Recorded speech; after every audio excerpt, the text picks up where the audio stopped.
Speaking of those two first alert weather days we just wrapped up for frost and freezing temps overnight, let's check in now with meteorologist Jade Steffens with looking at just how cold we got and when that becomes a problem.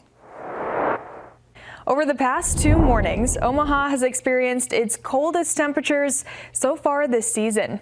Thankfully, the freeze warning and frost advisory have now expired for our area. Temperatures dropped into the upper 20s outside the metro this morning, indicating a freeze took place in those areas. Eppley Airfield had a low of 37 to start off the day. And even though it wasn't quite as cold as at the airport, other places around the Omaha metro may have dropped below 32 degrees into that freezing threshold. So for some context, frost is possible with temperatures below 40 degrees, with frost likely to occur when the temperature drops below 36. A light freeze can happen below 32 degrees, and a hard freeze happens when temperatures drop below 28.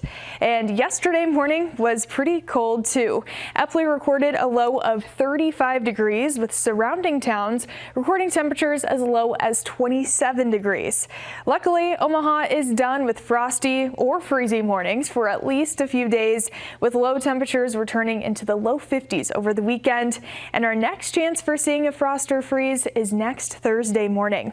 Reporting in the studio, Jade Steffens, First Alert 6 Weather.